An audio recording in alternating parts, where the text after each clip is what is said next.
ఆదాము నుండి అబ్రహాం వరకు 2000 సంవత్సరాలు. అబ్రహాము నుండి యేసుక్రీస్తు యొక్క జన్మ వరకు 2000 సంవత్సరాలు. యేసుక్రీస్తు యొక్క జన్మ నుంచి నేటి వరకు 2000 సంవత్సరాలు.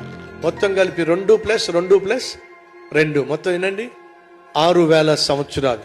బైబిల్ సెలవిస్తుంది, పేతురు రాసిన పత్రిక 3వ అధ్యాయము 8వ వచనంలో ఏముంది?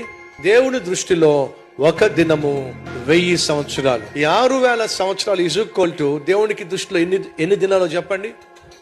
6 దినాలు. 6 దినాలు ముగిసిపోయినాయి అనుకోండి, 7వ రోజు ఏమిటట? విశ్రాంతి. అనగా ఎన్ని సంవత్సరాలు గడిచిపోయినాయి? 6000 సంవత్సరాలు. అనగా 6 దినములు గడిచిపోయినాయి. టైం ఎంత అయిందో తెలుసా మీకు? 11 గంటల 59 నిమిషాల 59వ సెకండ్ మీద సెకండ్ ముళ్ళుంది. ఇంకొక సెకండ్ అయింది అనుకోండి, 7వ దినం వచ్చేస్తుంది.